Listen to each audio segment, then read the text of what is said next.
की विषय वस्तु भिन्न भिन्न है। और जैसे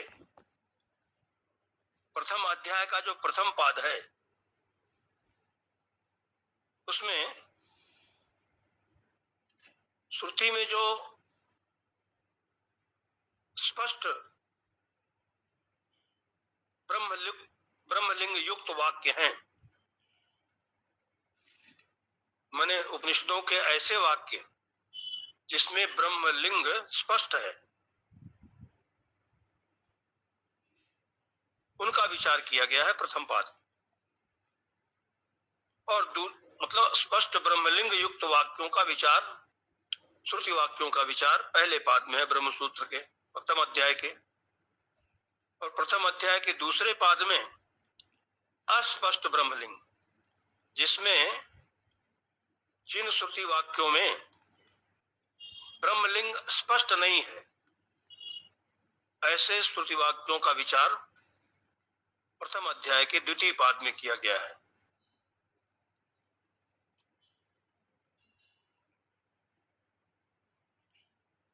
और तीसरे पाद में जो ज्ञेय ब्रह्म है, ज्ञेय मतलब जो ज्ञातव्य है, ऐसे ज्ञेय ब्रह्म बोधक, ज्ञेय ब्रह्म का बोध कराने वाले जो अस्पष्ट लिंग युक्त वाक्य हैं, उनका विचार है।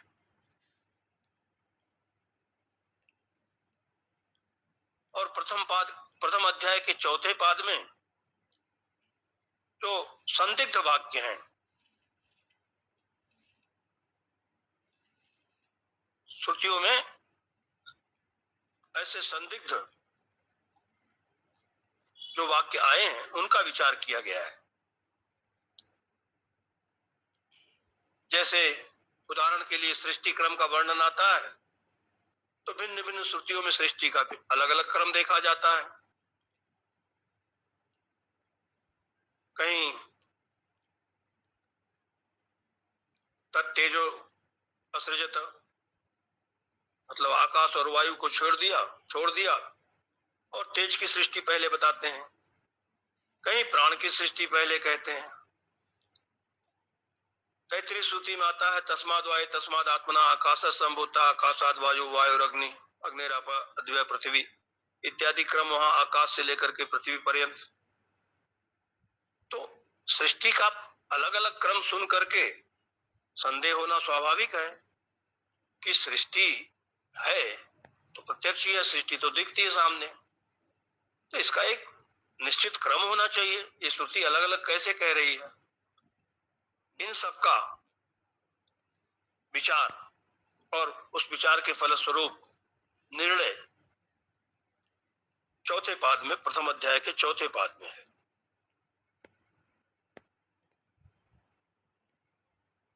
ऐसे ही सभी अध्यायों में चार चार पाद है और सब में, सभी पादों में जो विचार का विषय है वो पृथक पृथक है। विचार सब श्रुतियों का ही है।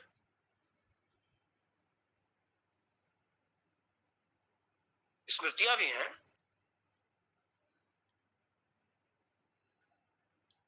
इसलिए स्मृति पाद करके भी एक पाद है।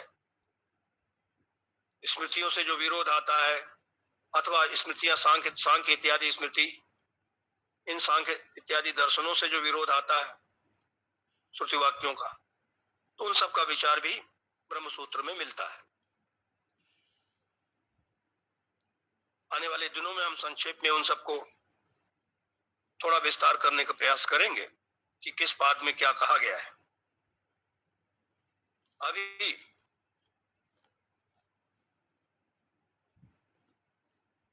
जैसा कि हमने कल आपको बतलाया था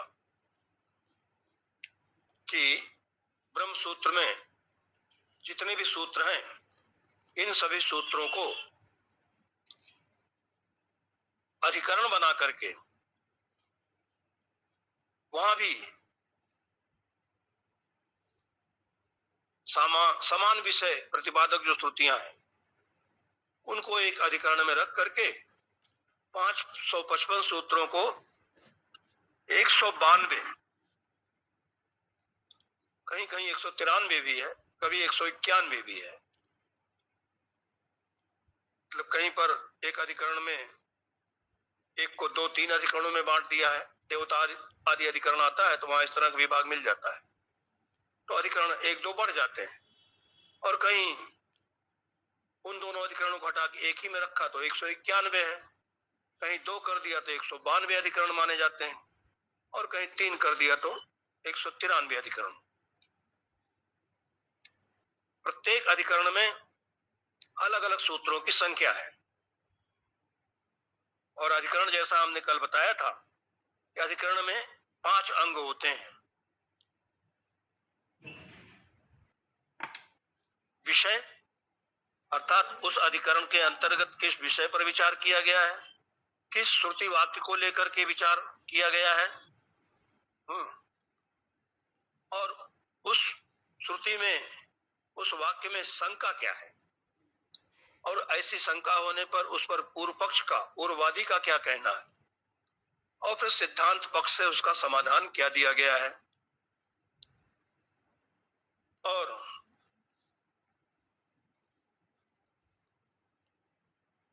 संगति अथवा प्रयोजन भी कहते हैं,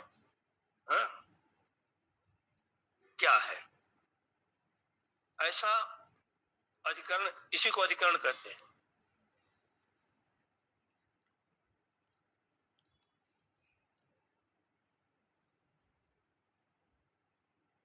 सूत्र में भी 2 प्रकार के सूत्र, एक तो सूत्रों का विभाग करके बताया कि सूत्र 2 प्रकार के होते हैं। सूत्र की परिभाषा आप जानते ही, व्याकरण में जैसा प्रसिद्ध है, अल्पाक्षरम असंदिग्धम सारवत विश्वतोमुखम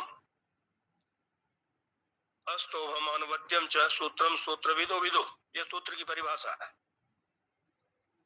और वो सूत्र 2 प्रकार के, एक तो अधिकरण रूप सूत्र और दूसरा है गुण रूप सूत्र।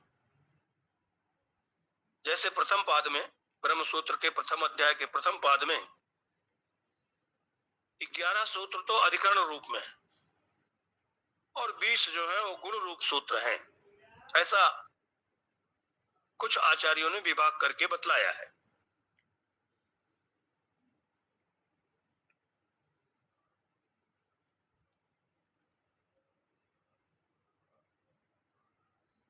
तो सूत्र में जैसा आप देखेंगे अलग अलग पद होते हैं। जैसे पहला सूत्र जब आता है, अथातो ब्रह्म जिज्ञासा, छोटा सूत्र है,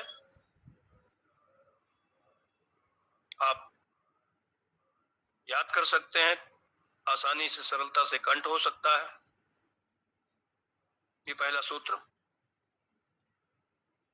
इसमें 3 पद हैं, अथ, अतः, ब्रह्म जिज्ञासा। इसमें सूत्रकार को केवल ब्रह्म की व्याख्या करना अभीष्ट है। अथ, अतः और जिज्ञासा, जो ब्रह्म के साथ ब्रह्म जिज्ञासा, तो इन अथ की, अतः की और जिज्ञासा की व्याख्या तो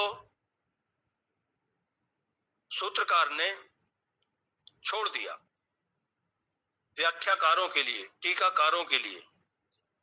उनका यह मानना है कि जब हमारे सूत्र के ऊपर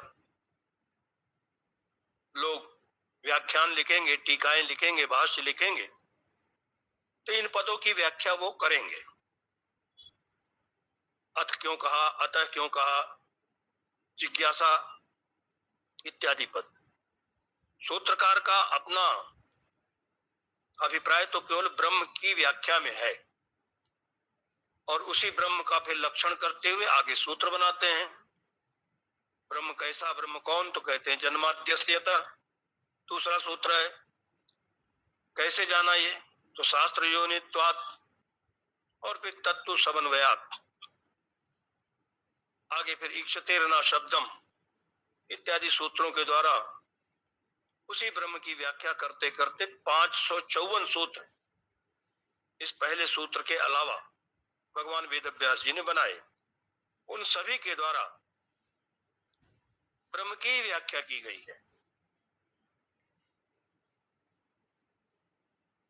अब ये वेदांत दर्शन किसके लिए है? कौन इसका अधिकारी है? क्योंकि हमारे सभी ग्रंथों में इसका निरूपण किया जाता है, जिसको अनुबंध चतुष्टय कहते हैं। तो उसमें अनुबंध चतुष्टय में अधिकारी भी, इस ग्रंथ का अधिकारी कौन है? अधिकार की चर्चा प्रायशः सभी ग्रंथों में मिलती है।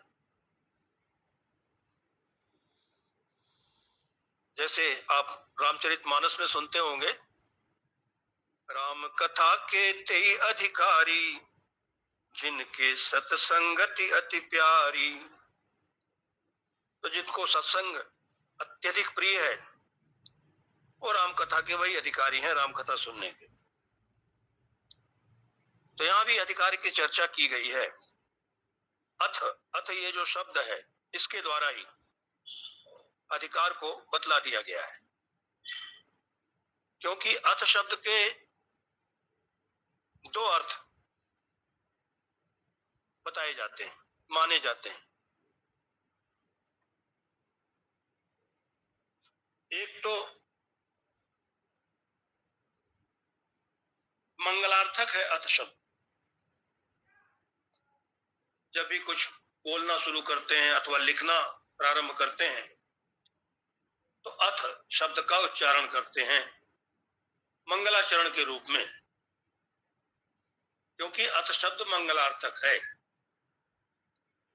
इसका प्रमाण मिलता है शास्त्रों में ही। ओंकारश्चात शब्दश्च द्वावेतौ ब्रह्मणः पुरा, कंठम भित्वा विनिर्यातौ तस्मान् मांगलिका बुभौ। ओंकार, ओम शब्द, ओम का उच्चारण। ओंकारश्च अथ शब्दश्च, और अथ शब्द, ओंकार शब्द और अथ शब्द, द्वौ एतौ ब्रह्मणः पुरा, पूर्व काल में सृष्टि के प्रारंभ में ये दोनों ही शब्द ओंकार और अथ, ये दोनों शब्द कंठम भित्वा विनिर्यातो, ब्रह्मा सृष्टिकर्ता ब्रह्मा जी के कंठ को भेद करके ये दोनों शब्द बाहर आए। तस्मात् मंगलिका बुभौ, इसलिए ये दोनों ही मंगल कारक हैं। तो चूंकि ये पहला सूत्र है ब्रह्म सूत्र का, अथातो ब्रह्म जिज्ञासा, इसीलिए अथ शब्द यहां मंगलवाचक भी मानते हैं कि अथ शब्द का प्रयोग भगवान वेदव्यास जी ने मंगलाचरण के रूप में किया है।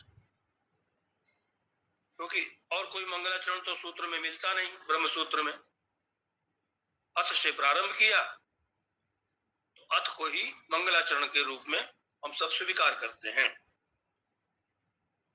साथ ही केवल मंगलाचरण को ही नहीं, अथ शब्द कुछ और भी विशेष अर्थ रखता है।